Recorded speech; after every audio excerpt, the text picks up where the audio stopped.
Welcome to Super Talk, the podcast that scratches your superhero itch. Just two suburban dads nerding out over superhero stuff on the small screen and the big. Buckle up, people. Enjoy the ride.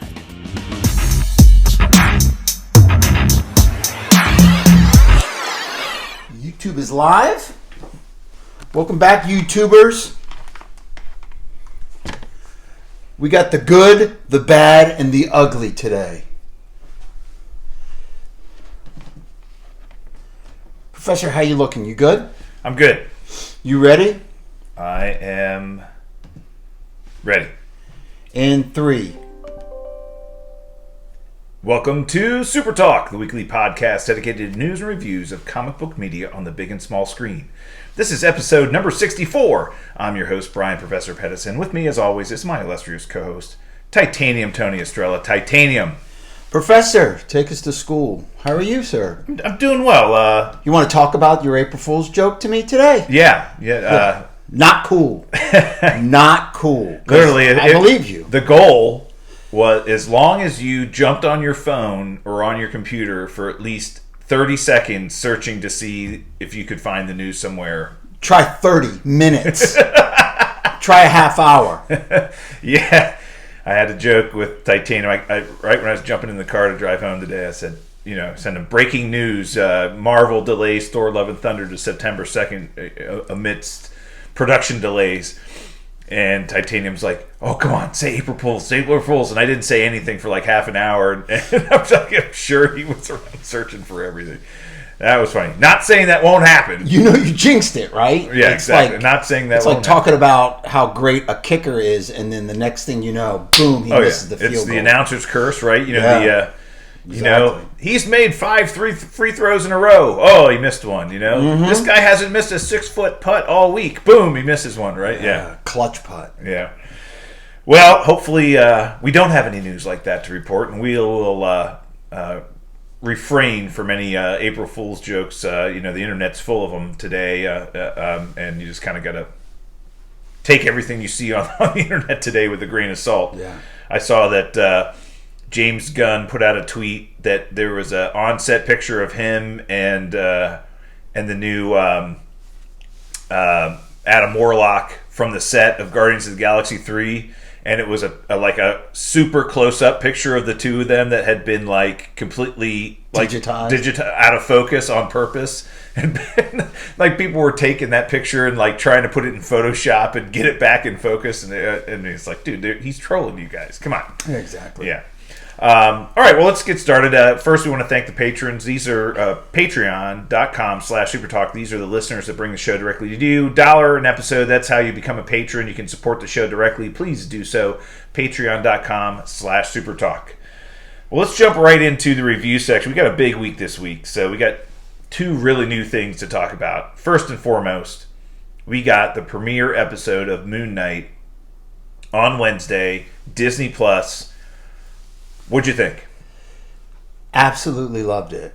Yeah. Yeah, it was pretty spectacular. And a lot of people asked me about it this week. They said, what'd you think? And I said, well, this is not the most popular character that Marvel's ever put on, the big or the small screen. I mean, he's not really well known. No, not at all.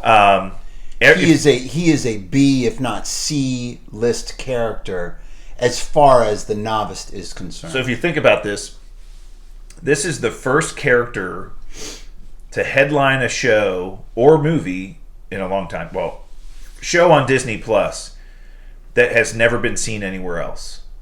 So every series that Marvel's put out thus far has featured characters that we were familiar with, right? Wanda and Vision, Falcon and Winter Soldier, Loki, Hawkeye, all characters that had been in films previously portrayed by actors well established in films. Yeah. Right, and we knew who those characters were. Moon Knight, we knew nothing about. Now, we were super excited for this because we know it's a really kind of neat character and thought that this series could be really good. And Oscar Isaac, great actor. We're like, well, this should be a good series. Now, episode 1, from my perspective, was a setup episode for sure. Was setting the background, introducing us to the character, introducing us to the actors playing specific roles in the show. Not a lot of like real compelling Moon Knight action, but it was definitely a setup episode, but it was still really well done, like extremely well done. The treatment of it, him phasing in and out of his identities was fantastic. Yeah, and they hid all of them from us until the end, basically. All the identities from us until the end. It was very good. So like the blackouts were when all this other stuff was happening, and we knew that he was blacking out into who he was blacking out into, but we never saw any of that on screen. He would just like black out, and then he'd come back, and things would be different. And it was like, I like the fact that they chose to hide that from us and let us imagine what happened while he was blacked out. That was kind of a really cool way to do that. I mean, at one point he wakes up and his jaw's dislocated on the ground, and he's just jumped out of this 4-story building, and he wakes up as Stephen Grant, in Germany, in the middle of Europe, this little like Alps mountain village, and he wakes up as Stevie Grant, and then you hear the Khonshu voice, which was awesome. I mean, no, the idiot's in charge again. Oh, the worm's in charge. I think he called him a worm. Yeah. That was great. I think the fool. You like the fool. Much funnier than I thought it was going to be. I didn't think the humor was going to be injected into this series as much as it was. I thought it was great. And again, the portrayal of Stevie Grant is awesome. Just awesome. Well, let's just, and again, spoiler warning for those of you that haven't seen the episode yet. We assume that if you're here to hear about our opinions of the episode, that you've watched it. But one of our biggest fans called me last night and said that he had just watched it. He knows nothing about this character. Timmy St. Laurent called me last night and said, wow, that was really cool. Like, I have no idea what this character was. I've heard some of your podcasts, you guys talk about him, but I didn't know it was that kind of character. I said, well, you probably heard our podcast about how Moon Knight's portrayed in the comics, not really how the treatment of how they're going to do him in this series. And they were in love with this character, like I was. I thought it was fantastic. Well, and they're definitely going with kind of the latter version of Moon Knight from the comic books. Originally, the Stephen Grant character was just one of his alter egos that he purposely portrayed to kind of hide who he was, very much like a Bruce Wayne. Right. He was, Mark Spector was, a Bruce Wayne type of character, but he developed the Stephen Grant alter ego as a cab driver so that he could like kind of get the underbelly tones from the city and find out where the crimes were happening. I think Jake Lockley was the cab driver. Stephen Grant was the billionaire. Yeah, right. The more like the Bruce Wayne. Right. So, but Stephen Grant was something he purposely used as a way to kind of hide his true identity, and then they retcon that in the comics later on, developing this, like, he really originally did not have dissociative identity disorder when he was originally in the comic books, but they developed that later on in the comic books as an explanation behind these alter egos, and then explained the fact that it was likely that Khonshu placed those in him, as a way to kind of, protect him from being too overwhelmed with everything else that was going on in the world. And so they're definitely going with that version in the show. Look, we'll do a quick rundown and give our opinions about certain perspectives of the show, but I thought it was great. I mean, I as a setup episode does, and again, I didn't have too many expectations of what I was going to see in this episode, but I'm just now hungry for more, right? How hungry Because they didn't really give us much. It was a lot of setup. Tremendous appetite-building episode, right? Right. Very good. Well, we start the show off with an introduction to Arthur Harrow, who is played by Ethan Hawke in the show, who's kind of the big bad of the show. We get an introduction to him in the first 30 seconds of the show, and he's in his little office. He's got a little table, and he puts down a glass and fills it with water. Then he wraps the glass in in a napkin and then smashes it and pours the broken glass into his shoes and then sandals and then walks out. And I'm like, okay, well, you see where this is going, right? He's a religious zealot. Yeah, exactly. I mean, a lot of religious zealots do that, right? It's like work through the pain, always be suffering for your cause or your God or whatever you're worshiping. I thought it was great. Very reminiscent of the... And apparently Ethan Hawke kind of advised them, and that was his kind of deal. Like, hey, you know what? Instead of this, let's do something let's take it to the next level. So, well, yeah, he said he based his portrayal of this character on the guy from Texas, right? Yeah, David Koresh, right? You know, so the guy who ran a cult in Texas, but so he was, very reminiscent of, if you remember. In the Da Vinci Code, the movie The Da Vinci Code, our favorite Paul Bettany, he played a kind of like a monk type of character that was part of the church, the Catholic Church, and he would wear that big belt around the spiked belt around his leg, and he would tighten it and cinch it up every day to kind of make sure, and he'd whip himself at night, real crazy. But we just got a quick view of him, and then we get introduced to Stephen, and we find out that Stephen wakes up every morning just kind of groggy and just not sure what's going on, and he's tied himself to the bed. He puts sand around his bed to see if there's any footprints in it, so he knows he would have left. He thinks he's a sleepwalker. Yeah. And he puts a piece of tape on the door, locks the door, and puts tape on the door just to say, I have these dreams that I'm doing this stuff while I'm sleeping, and I'm afraid to go to bed at night, and this is what I do to kind of just give myself peace of mind when I wake up in the morning that it didn't really happen. But he's obviously not sleeping well because he's falling asleep as he's taking the bus to work every morning. But he's a very weak, kind of demure character. He's getting stepped on by his boss at work. He works in the gift shop at the museum. We do find out he's a huge Egyptologist. He knows a lot about Egyptian history and the Egyptian gods. As a matter of fact, at one point in time, he complains to his boss that the poster out on the front of the museum is wrong because it doesn't have the entire pantheon of Greek gods on it. There's 9, but there's only 7 on our poster. The Egyptian gods. Yeah, he says that there's only 7 and there should be 9 deities on this poster. I'm not trying to get into marketing's business, but right. I think it was and great. She's like, if you're trying to apply for a job as a tour guide, forget it. That's his dream. Yeah, and because he's selling little things at the gift shop at one point in time and sees a little girl who stuffs some garbage into the pyramids of Giza, and he's like walking around explaining some stuff to her, and you can see how much he really enjoys it and how much he likes that history. He's very much into the Egyptian mythology. Absolutely, but we notice he works at the gift shop. His boss treats him like crap. He is a little bit of a loser. He's always late for work, and he's not very dependable. But we kind of see his life there. She demotes him a little bit and says, you're on inventory Wednesday night. And he's like, okay, fine. But then one of the girls that works at the museum walks up to him and says, hey, excited for our date on Friday night. And he's like, what are you talking about? She's like, oh, you're just being coy. Best steak in town. He's like, okay. And his boss says, aren't you a vegan? What are you going to do at a steakhouse? And he goes, I don't know, eat a salad? What do you think? But he's all excited. He's got a date and he didn't even know he set it up. And, we're now kind of obviously... Those are hints that he's got another personality that's kind of working at the place as well. Or had interactions with the people he works with without his knowledge, right?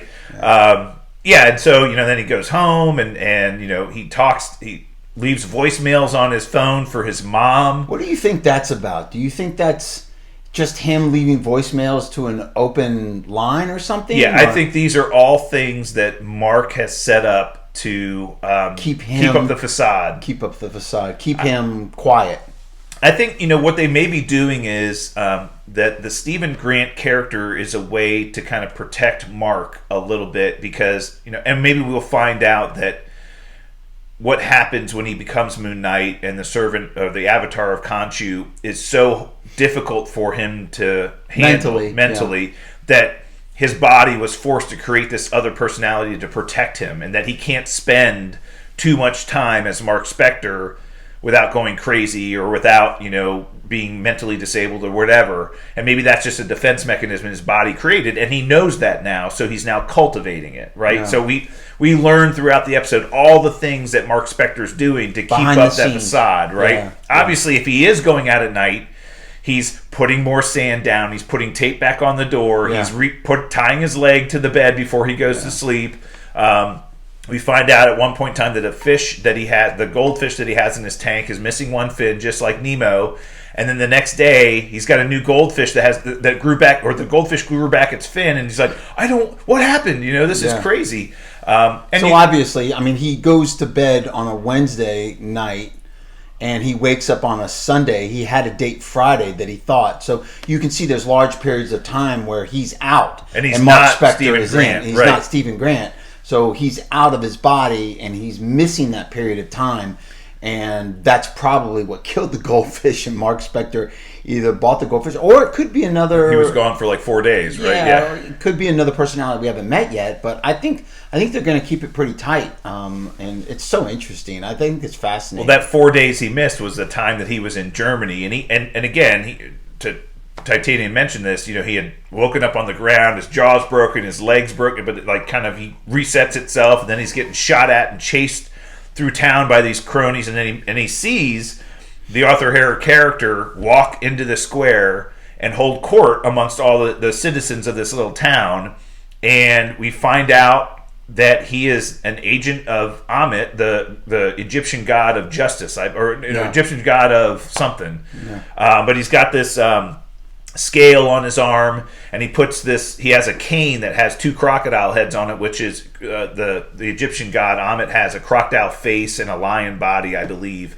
But the crocodile heads are now resting on the arms of this citizen, and he waves it back and forth like a scale would, and the scale tattoo on his arm actually goes up and down. If it ends up flashing green, it's a good person and he spares them, but if it ends up flashing red, the scales are tipped to evil. And there's an old lady, she's like, I've been a good person my whole life, and he says, I trust you, but the scales don't lie. And then the life gets sucked out of her. She turns gray and dies. So we kind of know what he's all about, right? He's a servant of Ammit, and I think the Ammit god is more of a judge, to be judged, and he later explains that to Stephen Grant when they're in the museum. But they end up identifying Stephen in the square, and he has no idea why he's there or what he's doing there or whatever. And they see him, and Arthur Harrow says to him, give me the scarab back. And Stephen had noticed that he had this golden scarab in his pocket, and he had no idea what it was for and why it was there. But Arthur Harrow's like, give it back to me. And that's the whole scarab thing. I can see the tie-ins now to Raiders of the Lost Ark, right? Yeah, very cool. Like he's got this ancient scarab, this Egyptian scarab in his hand, which scarab it looks like a little beetle. It's like a beetle with all this hieroglyphics on it and cool stuff, and it's a gold beetle, and he's trying to hide it from them. But I can see that. That's a great tie-in. I thought that was cool. Yeah, we'll see where they go with the scarab. Obviously has some meaning beyond what we understand. Yeah, Arthur Harrow wants it bad. Yeah. Yeah, and he and Steve was like, here, take it. You can have it. And you hear Khonshu's voices. You give him that scarab, and I'm going to kill you. And it's like you speaking to him in his head. So we understand that he's being spoken to by Khonshu. He has no idea where that voice is coming from, but we hear it. And then Khonshu forces him to close his hand, and then he puts it into the other hand, and then he rolls the hand away. So Khonshu has some control over Stephen Grant's body, even without his... Either Khonshu does, or that was Mark Spector having control. Like, Mark knows, dude, you're about to get us in a lot of trouble. Right. Yeah. Right. He eventually kind of runs and gets out of where he is, but then he ends up in an alley, gets surrounded by 5 or 6 guys, and he doesn't know what to do. Then all of a sudden, eyes roll back in his head, and then he comes back, and all the guys that were surrounding him were on the ground, and he's got blood all over his fists. He just took him, and he had no idea what just happened. Brilliant actor. Oh, Oscar, it was so awesome. He's such a good actor. He sold this so well, right? And then we get the chase scene in the truck where he's driving this cupcake truck through the mountains, and it's Stephen Grant, and he has no idea. And then guys are shooting at him and jumping on the truck, and Again, he's blacks out a couple times, and he's got a gun in his hand, and he's at one point he's driving the truck backwards, like right when the guy's like trying to strangle him. He's throwing cupcakes in the guy's face, and the guy's from behind as he's driving trying to strangle him. And he's got a gun, and then a car pulls up next to him, and the gun's pointed at him, and his eyes kind of flutters, and then the next thing you know, the next scene is he's driving backwards, and the guy that was strangling him is like shot and burnt, and he's like falling out. The windshield's blown out, and there's gun holes all over. There's gunshots. Awesome. It's so good. It was awesome. I mean, that treatment is brilliant, and I think you're right. I think it adds to our interest when they're not showing us those blackout scenes and they're just clicking. Oh yeah, it was great. The way they did it was great. But then he ends up at the end of the chase scene, he gets away. But and frankly, because of stuff falling down the mountain, took out the rest of the cronies. But he wakes up in his bed, still tied to the bed, tape still on the door, going, "Oh my God, what a nightmare I just had." Well, then he's like, he goes to the fish store, and we find out that his fish had been replaced, but he doesn't know how or why. Or it grew its, fin back. Yeah. But then, it was like 5 o'clock in the afternoon, and he was like, "Holy crap. I got a date. And he shows up at the restaurant, and then he ends up calling with the girl. flowers and chocolates, and he's all excited, and he's sitting at the one of the best tables at the steak restaurant. And he calls the girl, and she's like, "Oh, you've got some nerve calling me." And he's like, "I'm here at the restaurant. I'm kind of waiting for you." And she's like, "That was 2 days ago. It's Sunday." Yeah. It's over, Mark. And he couldn't. Stephen. I think he was truly shocked because he really believed that it was Friday. Right. He had no idea it was Sunday. He asked the waiter, "What day is it?" And he said, "It's Sunday." He's like, "Oh my God." That was a really great scene. So that's what happened in Germany, right? You could see the torment in his face. Like he's starting to realize that this problem is ruining his life. This whatever's going on with him is ruining his life, and he's trying to wrap his head around, how can I absolutely think it's Friday night and I had a date at 7 and it ends up being Sunday and I missed those days. Right. He's starting to realize that something's going on, and it sparks his curiosity. And I thought, to be honest with you, out of that whole series, the action was off the charts, and especially the last scene. We won't get into it until you're ready, but that scene of him at the restaurant, like realizing and being tortured at how affected he is about how he's missed these days, I thought it was one of my favorite parts of in Oscar. He just blew it out of the water. And then it drives him to try to figure it out. So he goes back to his apartment and kind of start looking around his apartment, like what could be going on. And he sees that a table had been moved. He sees there's a plank of wood that's out, like kind of up in the ceiling a little bit, and he jumps up there and finds a cell phone and a key in there, and he looks at the cell phone and he calls the first number, which is Layla. We don't know what the key is for, right? Not yet. No, okay. But he ends up calling the number that's on the phone, Layla, and she's like, "Oh my God, Mark, you're alive! It's been 2 months. What's going on?" Also, and he's like, "Who's this? What are you calling me? Why you call me Mark? Why you call me Mark?" Yeah. And because then he heard Khonshu in his dream say Mark. Right. Give Mark back the body. Right. And then, but then he's like, "What's going on?" And then he hears Mark Spector speaking to him, and it's like, what? And then he looks in the mirror and he sees kind of the Mark Spector kind of talking to him. He's like, "Holy crap!"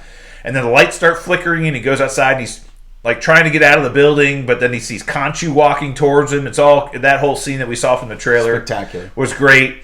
But he kind of is just not really sure what's going on. Well, I think the next part of the show is he's back at work, and he's doing inventory that evening, and he's at the museum by himself doing the inventory. Did you notice on the phone, Layla Duchamp, Layla. Yeah. So I guess Layla that's Frenchie. Is the character. Yeah, that's Frenchie's his buddy. So one of the characters in the comics was kind of Easter egged on that phone. So you saw the girl Layla calling him a bunch of missed calls, and one was his buddy, who in the comics is Frenchie, which is his Mark Spector's buddy, who flies in places and gets him supplies. He's like his like Alfred, kind of like the guy that helps him out, right? Yeah. Or Micro to the Punisher, right? So but it he ends up doing inventory, and then he's like in there by himself. He's not really sure what's going on. Then he hears this dog howling. And he's like, "Come here, boy! Come here, boy!" Like think that there's a dog trapped in the museum. And he sees this thing chasing him. But this was after that day he had been at work and he got confronted by Arthur Harrow and found out that half the people working in the museum were part of the cult that Harrow is in charge of. Yeah. And Harrow confronts him and says, "Oh, you do work here." He had followed him to work and followed him. Yeah, because in that little German town, he's like, "I'm Stephen Grant. I work at a gift shop in London. I'm from London." Right, followed him there, but then confronted him. You know what's interesting is that Arthur knew and called him out and said, "Oh, the mercenary." So he knew Mark Spector from before. I'd seen him. Yeah, I'd seen him before. He called him out and said, "Oh, you're the mercenary." I hope we find. I'm sure we're going to find out what that was. We'll find out. He definitely knew who he was. Very interesting. I thought it was fantastic. He did the same trick on Mark with the cane and the scales, and the scales were always in balance. Like they never went one direction or the other. They kept shaking like there's chaos. They never made a decision. Right, and so he was never really fully judged. But he ends up like running away and hiding. And then ends up doing his inventory that night, and that's where this jackal starts chasing him through the museum. It's jumping everywhere, and it's like he finally makes his way into the bathroom, locks himself in the bathroom, and then he sees Mark in the mirror talking to him, basically saying, "Listen, you need to give me control, Stephen, you can't fight me. You can't. I can save us. You can't fight me this time. I can save us. You just need to give me control." And he's like, "What the hell is going on?" He says, "That thing is going to break through the door and kill us. You need to let me take control." Right. And that's where we see his eyes roll back in his head go back, and the Moon Knight costume starts forming over top of him, and the jackal breaks through the door, and the next thing we see is Moon Knight, the scene from the trailer of Moon Knight beating the living crap out of this jackal on the ground, and walking out, and that was the end of the episode. So great.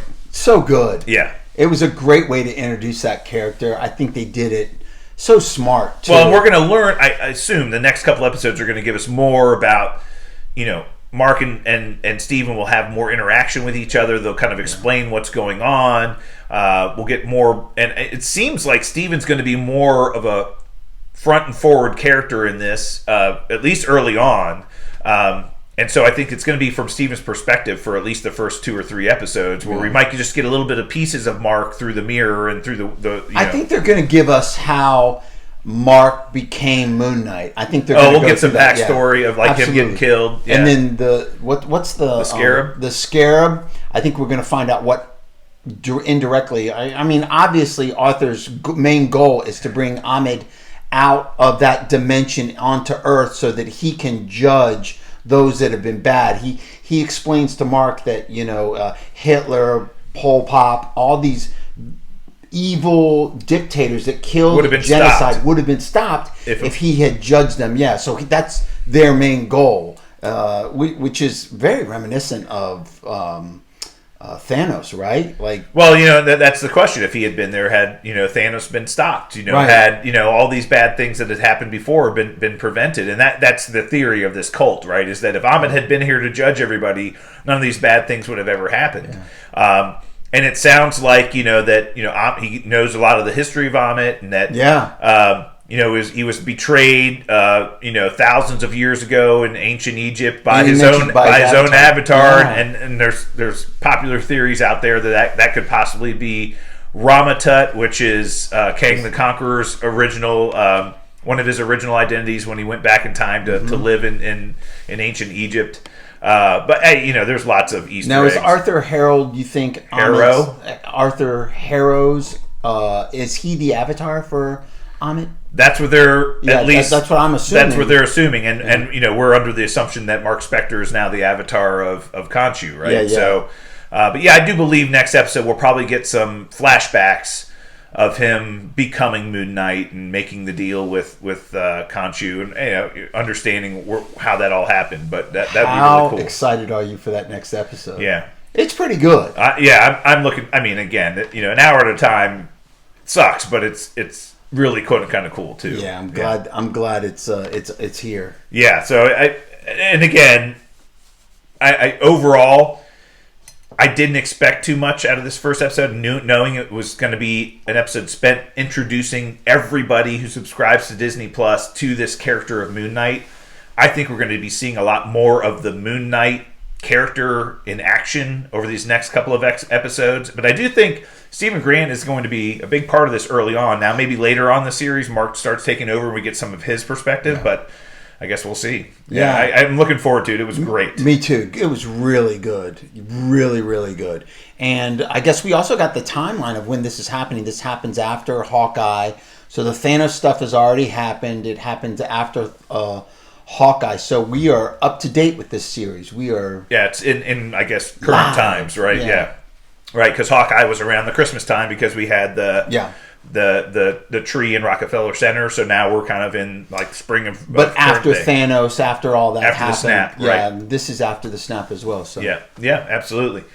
All right, well, we'll look forward to next week, and we'll be covering episode 2 on that next week episode of Super Talk for sure.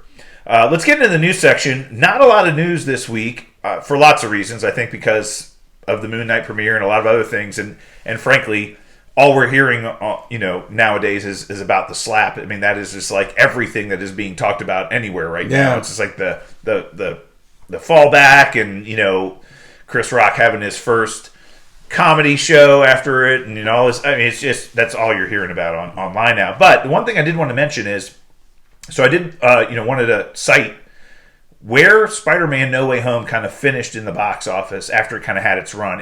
And by the way, it is still playing in theaters today. You can still go see it in a theater. So crazy. They're milking it for all it's worth. You can order it on demand. Right, it's on demand. I think Blu-ray comes out this week, I believe, or next week. Yeah, one of these two. It's been on demand for a while now, but you can still go see it in the theaters, which is crazy. So they're definitely still milking it. But it's now the 6th highest grossing movie of all time worldwide, with $1.89 billion in revenue worldwide. It is the 3rd highest grossing movie domestically with $801 million. Wow. So yeah, it's absolutely 100% amazing. The reason why I wanted to call that out is when we get into our next section, when we review the Morbius movie. I was just going to ask you that. I'm going to call that out as to some of the reasons why I think Sony's doing what it's doing. But I mean, it's just absolutely amazing what that movie was able to do during a pandemic, by the way. Was fantastic. So really good. Well, let's jump right into it. We'll talk about our review of the Morbius movie. You were able to see it last night. I did get to see it today. This review is brought to you by Studio GG Studios, Home and Man Band, Corn on the Cob. Corn on the Cob. What's their new single called? It is called Zia's Parachute Pants. Oh, that's right. Zia's Parachute Pants. All right, we'll go to their YouTube page. Check them out. Thanks for all your help and support, Studio G. We really appreciate it. Absolutely. Well, give me your overall impression of the Morbius movie. Before we get into the details, give me your overall impression of the movie. What did you think?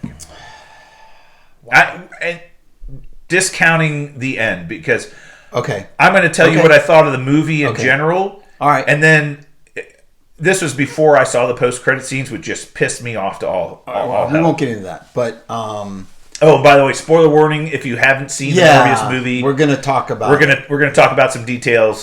So fair warning. All right. So here's Titanium's take on it. I did hear a lot of chatter about the critics and everything thought about this. I thought movie. You went dark. I did hear some chatter. I didn't watch any clips or anything like that. I didn't read anything, but I did see a lot of headlines about this. So you went into it with lower expectations because very low expectations because of that, and I kind of liked it. Okay, I kind of liked the movie, to be honest with you. I thought the story was clunky. I thought the story didn't really flow very well. It was kind of weird at times. And let me talk about the things that I liked, and then let me talk about things I didn't like, and then I'll talk about things that I liked. I didn't like how clunky the story was. It was kind of choppy. It didn't flow very well. It wasn't told very cohesively. I didn't think the story overall was put together well. The overall, the big 1,000-foot view of the story was fine to me. Like how they portrayed him, how they brought him out, how they explained how he got his powers and everything. I thought that was fine. I did not like how there was no kind of blueprint to his powers. Like he had control, he didn't have control. When he did have control, he could lose control, then he could gain control. I thought that was very clunky as well. Now, that being said, and I know it's getting panned by the critics and people hate this movie.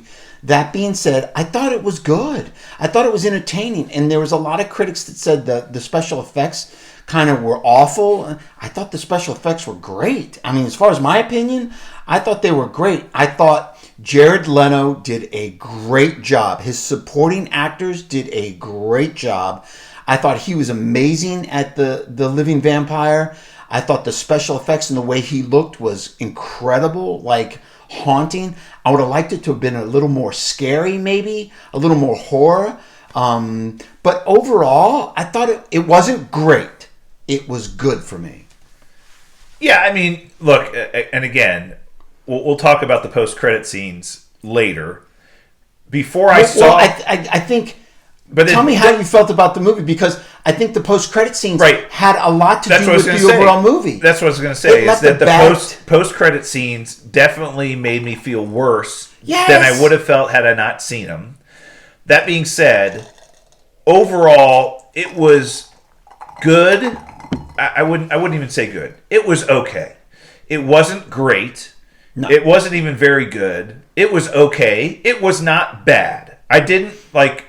At no point in time was I like, man, this is terrible, or that scene was terrible, or I can't believe I'm watching this. Was it the worst Sony Marvel movie you've ever seen? No. Oh, this was better than Venom Let There Be Carnage. I thought so. I thought this was as good, if not better, than the original Venom movie. I thought it was better than maybe one or two of the Spider-Man movies. How about the Fantastic Four? Oh, well, that's not Sony. Come on. But still, shitty superhero movie. No, that was a horrible movie. Awful. That was a horrible movie. Yeah. But it was not bad. Like I said, would I go see it again? Probably not. Do I need to see it again? Probably not. When it comes out on, free somewhere, I'll watch it again. But it's not that great. Now, there were things about it I did like, and there are things about it I didn't like. And again, I'm not going to talk about the post-credit scene yet. We'll get there. But there are things about the movie that I did not like, and I'll kind of talk through that a little bit. I think the way they portrayed his origin story was good, and I thought it was fairly comic book accurate. Suffered from this bloodborne disease for most of his life, ended up becoming a brilliant doctor that worked on, blood-borne diseases to kind of solve his own problem. I love the synthetic blood that he... Oh, yeah. Yeah, that was cool. Won the Nobel Prize for creating... synthetic blood. Synthetic blood. Like, basically saved lives, that creating this blood that, you could just manufacture in a factory that you didn't have to harvest from human beings. Yeah. Saved millions of lives. And I thought that was really cool. But he refused the Nobel Prize because he's like, that was a mistake. It was me trying to create something to help my disease, and I ended up creating this synthetic blood that didn't cure me, but it saved a bunch of lives. He was pissed off about that because it was a mistake, he called, right? Yeah. But I thought the origin story was very accurate.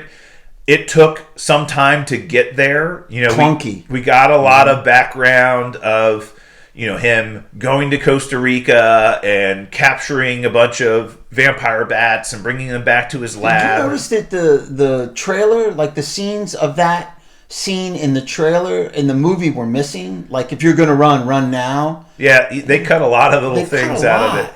Well, we'll get there when we talk about post-credit scene. They cut a lot of stuff that was in the original trailer out of this movie. Yeah. For lots of different reasons. But we find that out, and then we find out that he's working at this, this private company trying to find a cure for this disease. We find out that his lifetime friend Milo, who was a child with him in the same clinic, suffered from the same disease he did, was now his main benefactor.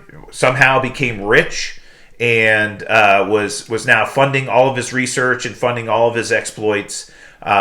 We find that out. Now, when he got his powers, I thought, developing the cure and having it work on the rat, and then them deciding they have to try it out on a human, and he said, well, who better than me? I get all that.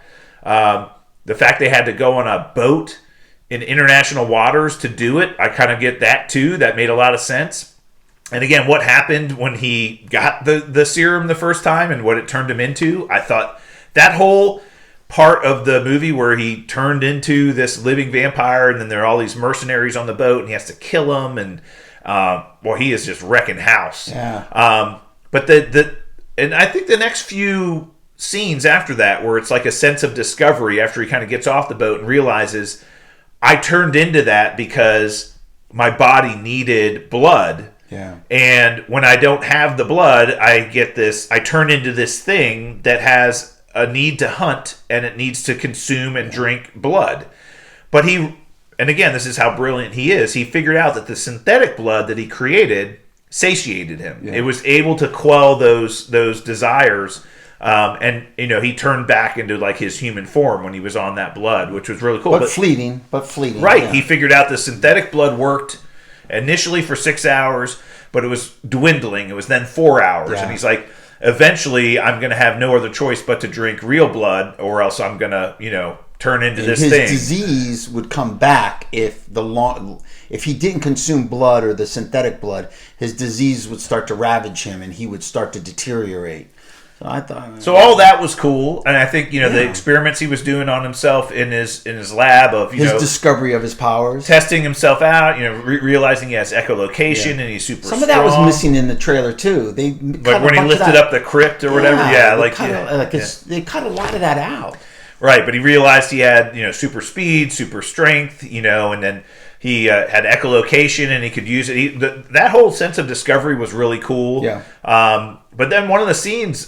So here's one of my problems with the movie. I thought the Milo character. I don't think he was a very compelling villain. No. I didn't like the actor. I didn't like the way that role was portrayed. I didn't like the way that they used that role as the villain in the movie.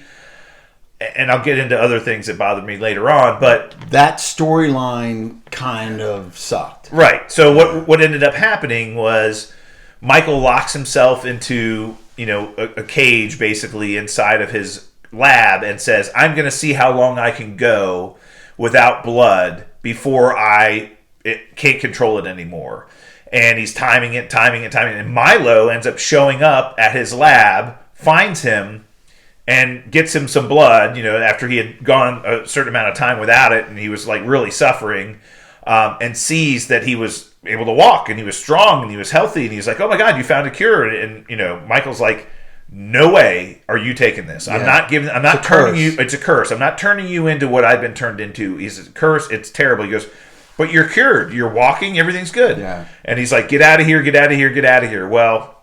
Shocking. I mean, again, it was like the biggest non-surprise in the movie. Milo ended up taking the serum himself, stealing it from the lab and taking it. They never showed you that, though. That was very confusing. That pissed me off because there were 2 vials of serum that he had sat in the lab, and we saw Milo leave, and the 2 vials were still sitting there. Yeah. And then the next thing you know, he's been, turned into a living vampire as well. And I'm like, when and where and how did that happen? Right. Because what ends up happening is a nurse that works in the lab ended up getting killed at night.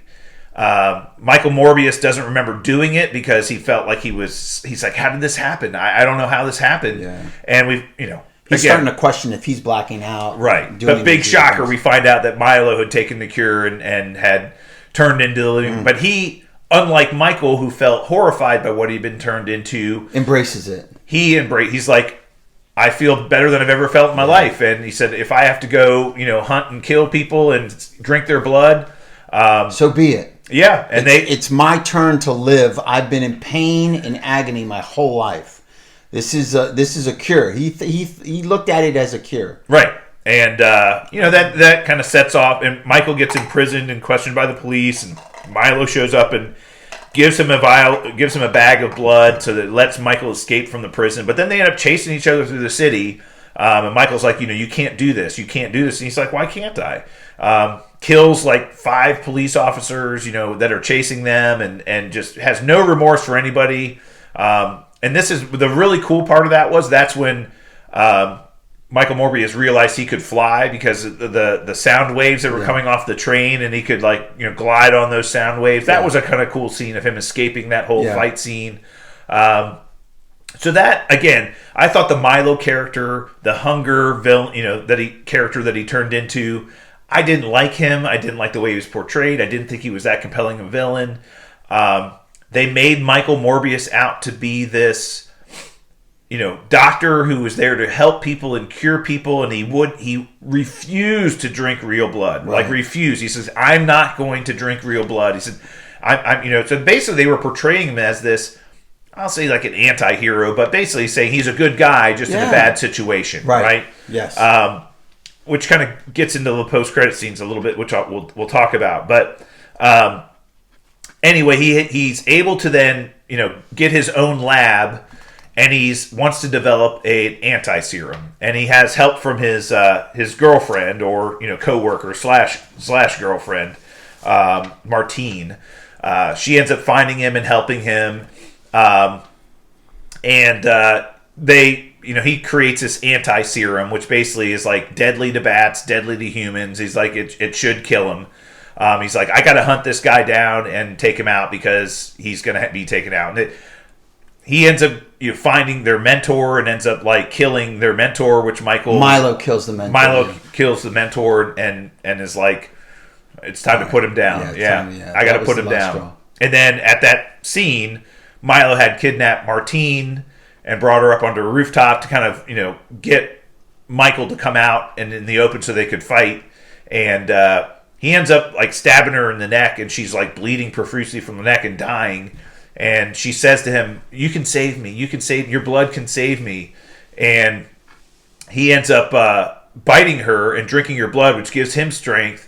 I think they kissed, and she bit his lip. She bit his lip and drank some of his blood. Right. She drank to put the serum in the blood in him. Right. In her, I mean. Yeah. So she ended up drinking a little bit of his blood. And she ends up dying. Right. And she ends up dying. But then Michael chases down Milo, and they end up. It was a great fight scene. I thought it was. Yeah, it was cool. And one of the things that kind of saves him, he's getting beat to hell. And he's, kind of disabled by Milo, scratches him in the chest, and he's bleeding. But he ends up screaming so loud that he calls bats to his service, and they come into this cave that they're in and circle him, and he's able to like use them to kind of, get Milo kind of pinned against the wall. And the bats are working on behalf of Morbius, and then he ends up, stabbing him in the chest with the serum and kills him. Great. End scene. Boom. End over. He's defeated the enemy. And I thought that was like, okay. Yeah. That's it. It was a little anticlimactic. Right. Except Martine, you see at the end, her eyes. She wakes up on the rooftop and her eyes are red. Yeah. So she's obviously infected and turns. I thought that was a little cheesy, to be honest with you. Right. But, a little predictable. Yeah. Again, that was just one of the problems I had with it. But, look, the action sequences were pretty good. Like you said. Special effects were good. The way that they portrayed both Milo and Michael when they would turn into the living vampire, like the teeth and the face and the way that the bones would show on their faces as their skin got sucked in when they wanted to rage out, basically, and the claws and everything. That was just super cool. I thought it was really I saw the movie with my wife, and she was staring and googly-eyed over Jared Leto the whole time. So he's 50. Yeah, wow. God, gee, he looks fantastic. Yeah. I mean, he looks fantastic. And again, I thought he did a great job. I thought he was a great... I can't blame him for this. I really can't. Well, and again, we'll kind of in a second here talk about the ending. I think they changed so much in the 2.5 years that it's been since this movie was ready for release. They've changed so much. So many of the scenes that we saw in the original trailer never made their way into the movie for lots of different reasons. You mentioned the scene of him lifting this big, heavy crypt that was in his... never did that. The scene with him walking, out of the prison with a hoodie on and seeing... Adrian Toomes walk out of a van and say, "Hey, Doc." The Vulture from the Spider-Man movies, And the picture of him walking by the Spider-Man on the wall that never said, happened. "Murderer." It's like they took so much of that out. Yeah. And did it take away or detract from the movie? I don't know, because I never saw the original footage. I really don't think it did. I think it kind of made it stand out on its own. But still, it was weird. It was choppy, like I said. Now, if I had walked out at that point in time and not seen the post-credit scenes, It was a good I would have movie. been It was like, it was all right. Yeah. You know, it was entertaining. I got my money's worth. It was entertaining. And then I saw the post-credit scenes, and then all the reactions of all the people that I read after the fact of, like, you know, how disjointed and how, you know, look, again, we'll talk about that 5-letter word, the movie industry, greed. That's exactly what's happened here. And, you know, the reason why I brought up the Spider-Man No Way Home box office totals earlier is after that happened, it seems like to me that Sony made a concerted effort to disconnect this movie from anything that had to do with Marvel Studios. Whereas I think earlier, had this movie come out a year ago, they had planned to integrate Morbius and Venom and a bunch of the other, you know, Sony characters into the MCU, having this shared universe, which is what you and I and every other fan out there wanted. Yeah. When we heard they were going to do Kraven the Hunter, and we heard they were going to do a Sinister Six, and we heard, oh my God, can you imagine them being in the MCU and all this other stuff? And I think that there were plans to do that at some point in time. And then the success of Spider-Man No Way Home. And then Sony's like, do we really need Marvel? Right. Because people just love Spider-Man. Yeah. I mean, they'll spend $1.8 billion to see our character Spider-Man on the big screen. Why do we need Marvel? Well, you know what? You can make Spider-Man movies and we'll go see it, but they won't be successful if they're bad. Yeah. Look at Venom, Let There Be Carnage. Look at the box office totals of this movie. You make bad movies, they're not going to do well. I don't care. But the promise of Morbius being in the MCU and being integrated with the Midnight Suns and a bunch of other stuff, I think would have been cool and compelling, right? Awful. The post-credit scenes were so bad. They were awful. They were confusing. I think it was a reach to set up the Sinister Six. A poor attempt to do that. I think confusing. It didn't make sense. It's like... let's tell them what happened. Tell them what happened. The first scene is you see the tear in the multiverse in New York. You see, and by the way, the graphics of that and the special effects of that scene of the tear in the sky were horrible. Well, it was last minute. It's like somebody like photoshopped a picture of the tear in the sky onto a picture of New York City. It was so bad. It was like going to a really good wedding, and at the end of the wedding, the drunk uncle throws up all over the wedding cake and ruins it. You don't remember how great the vows were. You don't remember how great the first dance was with the father or any of that. All you remember is the drunk uncle throwing up on the cake and ruining your wedding cake day. I mean, as a guest, as a viewer of the wedding, I want a piece of that cake. I'm looking forward to it, right? And it was ruined by these end credit scenes. So you get over New York, you get this horrible graphic or horrible special effects of the rip and the multiverse, and then it kind of fixes from Spider-Man No Way Home. Spider-Man No Way Home, and then you get the Vulture, Michael Keaton's character, all of a sudden glowing and appearing in a cell, and then he looks at himself kind of confused. Patting himself, and he looks in the mirror like he has any knowledge that he's somewhere, that he's all of a sudden in a different world. How crazy was that? I hope the food's better in this place. Awful. I couldn't. That's when I stood up and walked out. I was like, what? How can you be so cavalier about what just happened? And you understand what just happened, A, and B, you're okay with this? Like, what about your family that you did all of that for? You love your family and you did everything to support and fix your family. Now all of a sudden you're in some multi-universe and your family's not even there. I mean, come on. It was so weird. And the fact that the whole explanation behind Spider-Man No Way Home was the spell that Doctor Strange cast in our world, in the MCU world, created tears in the multiverse that would bring people that knew Peter Parker was Spider-Man into the MCU universe. Right. And they were coming here. Right?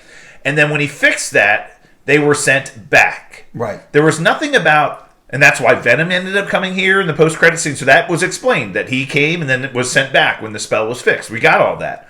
But there was nothing about, we were also able to send people from our universe into other universes.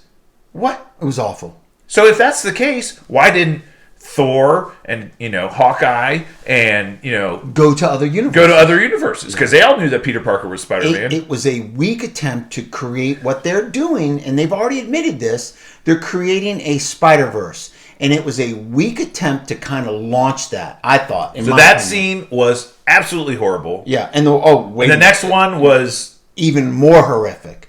It was absolutely even more horrific, where you get Michael Morbius, you get him driving at 3 a.m. in some road, desolate road, outskirts of the city, just driving this Porsche really fast, and then he pulls over, and he gets out, and then all of a sudden flies in the Vulture in his gear in this new kind of helmet-looking thing, but very similar to what he was in the other movies, Homecoming.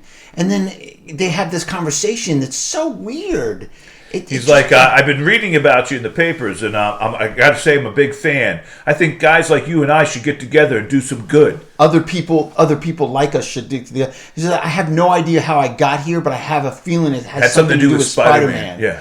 What the hell was that? And does Michael Morbius even know who Spider-Man is?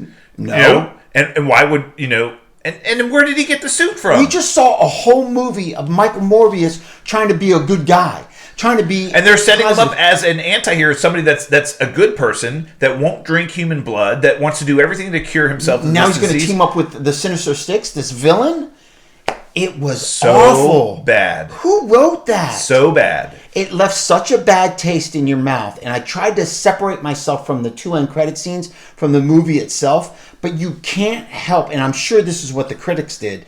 They can't help but lump that into that sick feeling that they had. And that's I why just had the feeling that it's just Sony making a money grab and saying, we can do this. We don't need Marvel. We can make our own. You know what? Well, and of course, you heard the director was online. He's doing this. Spoiled the whole ending. Spoiled everything. And he said, oh, well, there's a Spider-Man in this. So Morbius is in the same universe as Venom.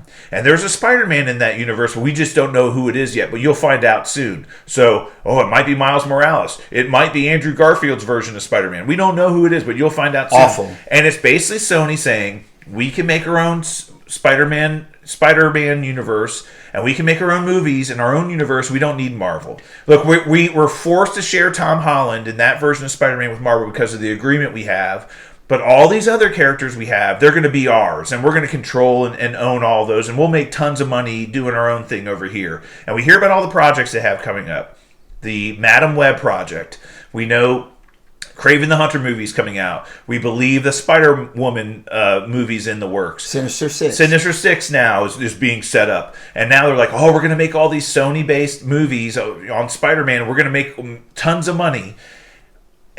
The reason why the Tom Holland movies worked so well is because they were in our universe. Yeah. And because of who he was. And he appeared in Captain America Civil War. He was in Infinity War. He was in Endgame. Yeah.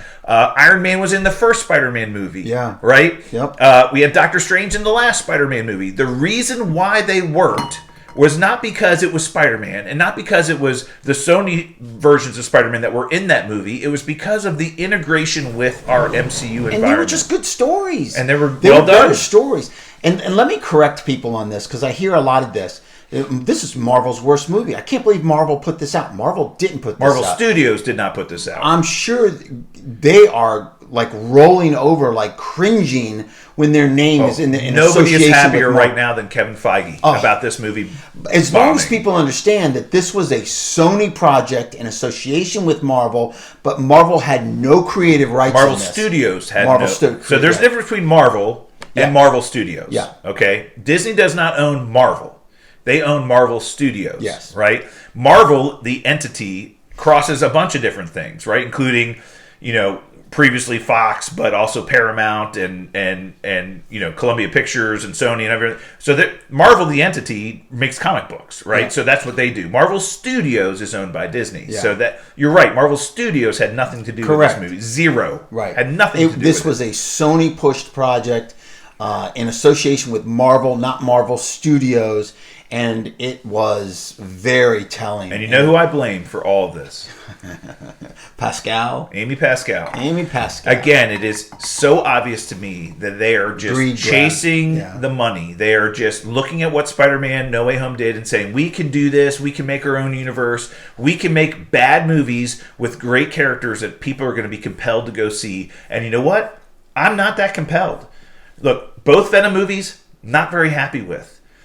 And again, what the Spider-Man, not the Spider-Man, the Venom Let There Be Carnage end credit scene led me to believe was, oh my God, they're bringing Venom into our universe, and he's now going to be part of the MCU. I was so excited. Yeah. And then we heard rumors at that time that Morbius was also going to be in the MCU, and I'm like, they're doing it. We're finally going to have a shared universe between Sony characters and Marvel.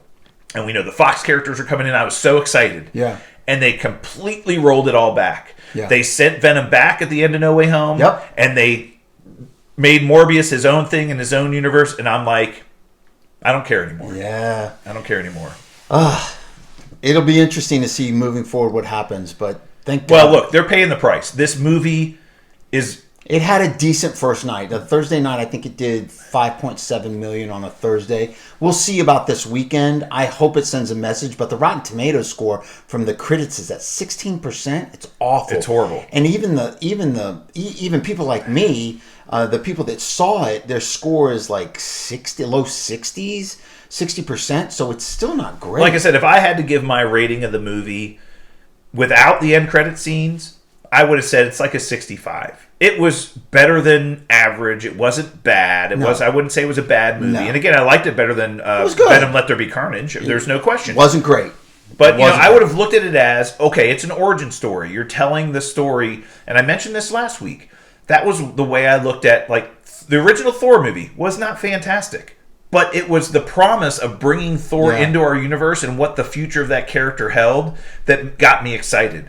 And I could have looked at this and said, you're introducing us to this character, Morbius, and he's going to be potentially, think about what we were talking about, Titanium, the possibility of Morbius now working with Moon Knight and Ghost Rider and Blade and the Black Knight. Awesome. And supernatural threats. And, Morbius is this guy who's always fighting this inner vampire blood hunger in him, but he wants to do good things, and that would have been so awesome. Yeah, we don't get that now. Oh, I think Marvel Studio is rethinking their whole process now. It's like, you know what? We don't need Morbius. We'll do Werewolf by Night. We'll do Black Knight. We'll do Blade, and we'll do Moon Knight, and that will be and maybe we'll introduce Ghost Rider into that whole mix. And we got enough. We got enough. We don't need them. Yeah, we don't need them. And that's what Sony is a huge mistake. Huge mistake. Because they're not going to see that Spider-Man type of gross in the box office if they don't cooperate. Here's my prediction of the future of Sony. I think Spider-Man Across the Spider-Verse, the one that's coming out later this year, series? The animated show, because Spider-Man Into the Spider-Verse was fantastic. Awesome. I think Spider-Man Across the Spider-Verse will be great. Yeah. Part one of two. I have no doubts that will be a great movie. I agree. I have a feeling Kraven the Hunter is going to be bad. Ooh. I have no confidence in it. The Madam Web movie is going to be bad. No confidence in it. I have a feeling the Sinister Six movie is going to be bad. Awful. And Sony is now going to be paying the price for the decisions they made to distance themselves from Marvel and the MCU. And they're going to pay that price themselves. And I just have zero hopes for the future of Sony. And I have zero sympathy for them. Right. It's just stupid. But anyway, I felt that this movie deserved better than it's getting right now. And I think, and again, you and I don't know, and we may never hear the end story of what was changed in the last 6 months because of all this. Yeah. Right? 2 years they had to get this right. Right. But we don't know what was changed because of these decisions that Sony made. So who knows what it would have been, and again, I'm just so... I was so angry at those the post-credit scenes were so bad, just so confusing, and I didn't want. I saw it before you, obviously, and I didn't want to blast it so early. And you even asked me, it's like, should I stay for the post-credit scenes? I'm like, yeah, stay to watch them. But what I really wanted to say is don't waste your fucking time. Just leave. You're better off not. You'll have a better taste of the movie. I would have. Had you just told me what happened today and I'd not seen him, I probably would have felt better about the movie. I agree. That's what I'm saying. Those post-credit scenes ruined it for me. And frankly, again, the popular consensus out there is that now everybody's been clamoring for an Amazing Spider-Man 3 movie with Andrew Garfield. They want him to come back as Spider-Man, and they're clamoring for that, and justifiably so. I mean, I think he got really screwed by Sony when they decided to recast him, when they created the sharing agreement with Marvel.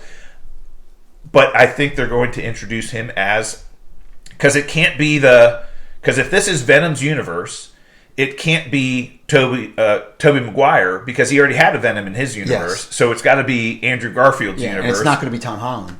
Right. We know that, right? I just have a feeling that Andrew Garfield's going to be the guy that's going to be part of this universe, and they're going to, he's going to be the one fighting against the Sinister Six and all this other stuff. And I feel bad for him. Yeah. Good for him getting to work, I guess. But they're going to do an Amazing Spider-Man 3, maybe. I just don't even know anymore. And frankly, I'm angry right now, and at Sony primarily, and I just don't know what to do. Focus on Moon Knight. We got Moon Knight next week, but we do. I'm so excited for that. Let's ring the bell, Professor, and let's wrap it up. All right, well, that's it for us this week. We'll be back next week for more Super Talk. To get in touch with us on social media, hit us up via email, supertalkpodcast@outlook.com, or at supertalkpod on Twitter. Until then, stay super, everyone. Booyah! Thanks, YouTube. Great. And we're out.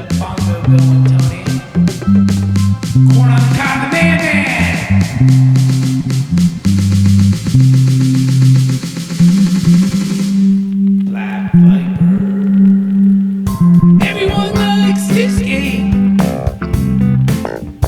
Haters gonna hate. And I know you can't wait to see the Black Viper. Round and round she goes, hurting no one knows. In her black pantyhose, Black Viper.